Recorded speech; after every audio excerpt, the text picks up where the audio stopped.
සුබ දවසක් සියලු දෙනාටම. අපි අද මේ වීඩියෝ එකේදී කතා කරන්න යන්නේ කොහොමද ඇරේ එකක් රිවර්ස් ඕඩර් එකකට print කරන්න කියන එක. අපි C++ use කරලා තමයි මේ program එක develop කරන්න යන්නේ. ඒතකොට මම මුලින්ම කියලා දෙන්නම් ඔයාලට කොහොමද ඇරේ එකක් රිවර්ස් ඕඩර් එකකට print කරන්න කියන එක. හරි. එතකොට අපි බලමු ඇරේ එකක් මම මේ ටේබල් එකේ ඩිසයින් කරගන්න. මම ඇරේ එකේ එලිමන්ට්ස් විදිහට 10 20 30 40 50 කියලා දාගන්නවා. එතකොට මේ තියෙන්නේ අපේ ඇරේ එක.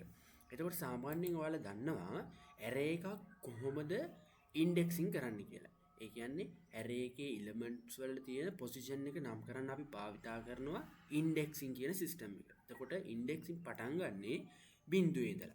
බිඳුව 1 2 3 සහ 4 විදිහට තමයි යන්නේ. එතකොට අපි මේ 10 කියන එලිමන්ට් එක බිඳුව වෙනි ඉන්ඩෙක්ස් එකේ තියෙන එලිමන්ට් එක කියලා හඳුනා ගන්නවා. පළවෙනි ඉන්ඩෙක්ස් එකේ තියෙන එලිමන්ට් එක 20 ඔය විදිහට හඳුනා ගන්නවා. එතකොට අපි දැන් මෙන්න මේ ටාස්ක් එකේදී මෙන්න මේ වීඩියෝ එකේදී අපි කරන්න යන්නේ මේ ලෙසන් එකේදී අපි කරන්න යන්නේ මෙන්න මේ ඇරේ එක රිවර්ස් ඕඩර් එකකට print කරනවා. ඒ කියන්නේ මොකද්ද?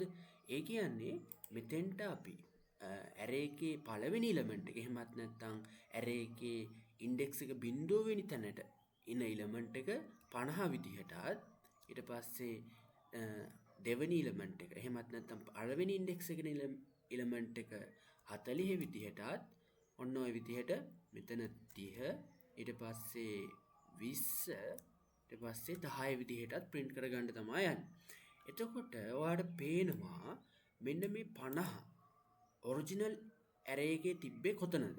ඔරිජිනල් ඇරේ එකේ තිබ්බේ 4 වෙනි ඉන්ඩෙක්ස් එකේ.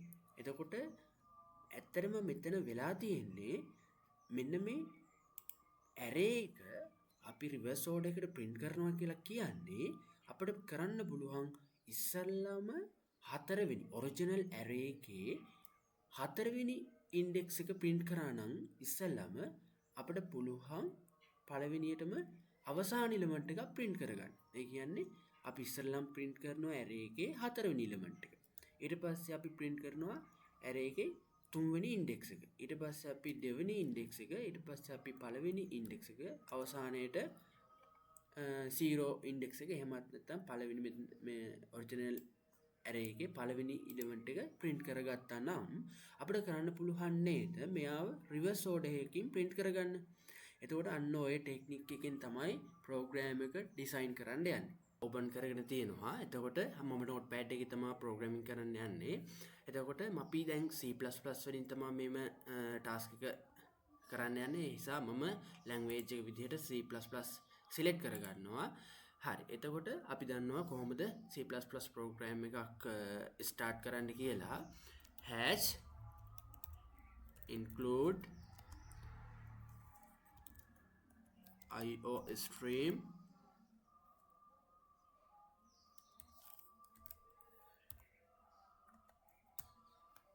ඊට පස්සේ using namespace std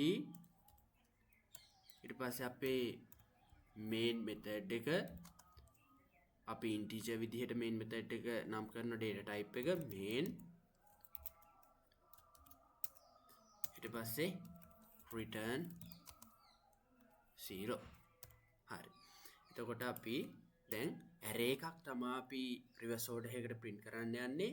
array එකක් අපි ඉස්සෙල්ලම හදාගමු. මම integer data type එකේ යටතේ array එකක් හදා ගන්නවා.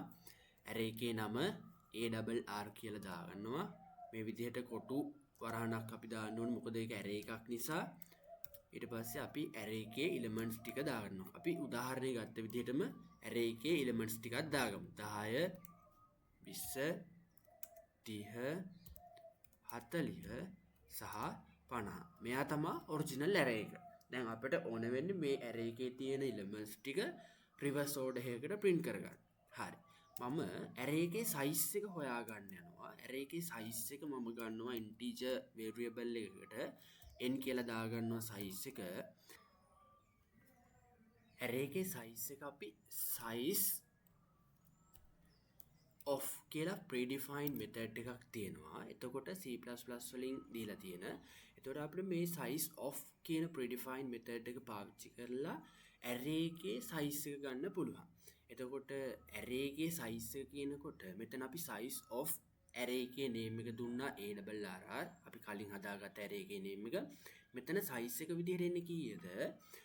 මම ඒක පස්සේ කියලා දෙන්නම් ඔයාලට වෙනම size of array කියද්දී අපි සම්පූර්ණ මේ array එකේ size එක තමයි ගන්න. ඇත්තටම size එක කියලා කියන්නේ අපි මේ එක element එක වටිනාකම එක element එකක් එක integer value එකක් දාගන්න අපිට bytes 4ක් ඕනේ කියලා දන්නවා ඔයාලා. මම ඒක වෙනම පැහැදිලි කරන්නම් වීඩියෝ එක අවසානයේදී.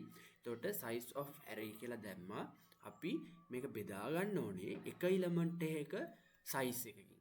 array එකේ තියෙන එක element එකක size එකකින් අපි මෙයා බෙදා ගන්නවා. size of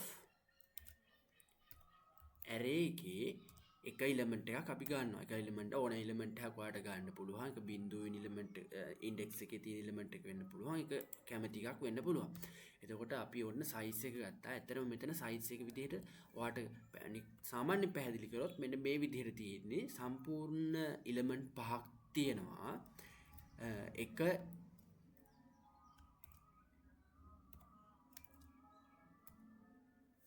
එක සම්පූර්ණ element පහක් තියෙනවා. එතකොට එක element එකක size එක byte 4යි කියලා අපි දන්නවා. bytes 4යි.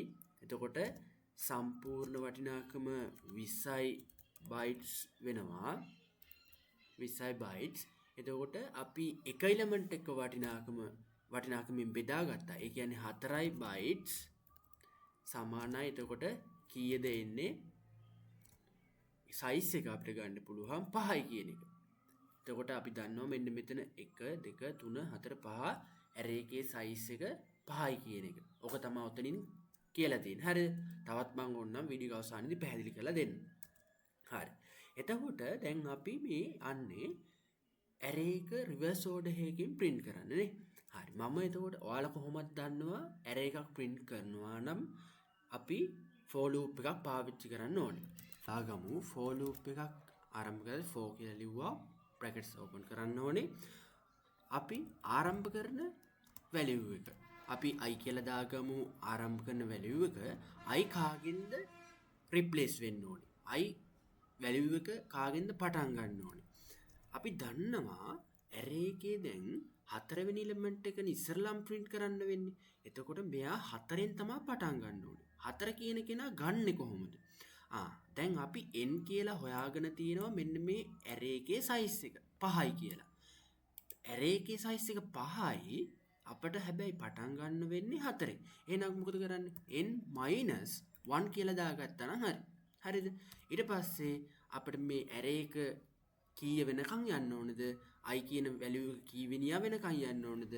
බිංදුව වෙනකන් යන්න ඕනේ. නේද? එහෙනම් අපිට පුළුවන් එයාව දාගන්න i විශාල හෝ සමාන බිංදුව i minus minus. ඒ කියන්නේ අපි i කියන value එක එකින් එක අඩු කරනවා 4 ඊට පස්සේ 3 ඊට පස්සේ 2 ඊට පස්සේ 1 බිංදුව විදිහට යන්න ඕනේ අපි for loop එක දිගේ. ඊට පස්සේ අපිට පුළුවන් cout එකක් දාලා array එකේ values ටික print කරගන්න. කොහොමද array එක ගන්නෙ? array එකේ නම තමයි arr.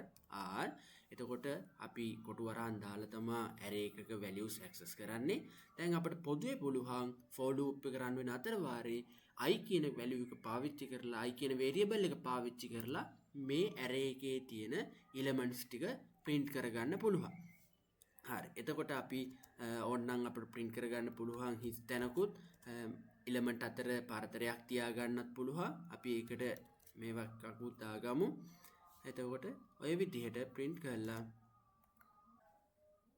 හරි අපි program එක save කරලා බලමු run කරලා කොහොමද output එක එන්නේ කියන එක.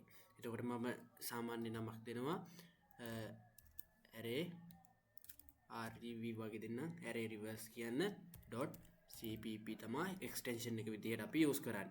එතකොට මම මේ folder එක ඇතුලේ මෙයාව save කරගන්නම්. එතකොට නම මතක තියාගන්න ARRREV කියලා තමයි දුන්නේ. හරිද?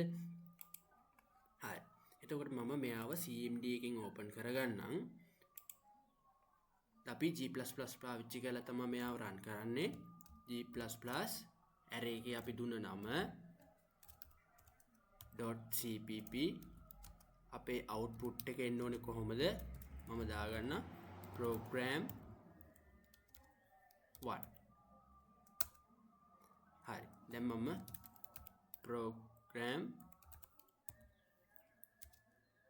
1 කියලා දෙන්න. හරි බලන්න 50 40 30 20 10 විදිහට print වුණා. එතකොට මෙතන array එක print කරපු විදිහ තමයි ඔයා හරියට ඉගෙන ගන්න ඕනේ. අපි ඔරිජිනල් array එක පාවිච්චි කරේ 10 20 30 40 50 විදිහට අපි එයාව print කරගත්තා reverse order එකකින් 50 40 30 20 10 විදිහට. හරි. එතකොට අපි මේ වීඩියෝ එකේදී කොහොමද array එකක් reverse order එකකට print කරන්න කියන එක තමයි කතා කරේ. ඒ වගේම තවත් concept කීපයක් අපි කතා කරමු මේ lesson series එකේ. එතකන් ඔයාලා මේ දේවල් practice කරලා ඉන්න. හරි. Thank you.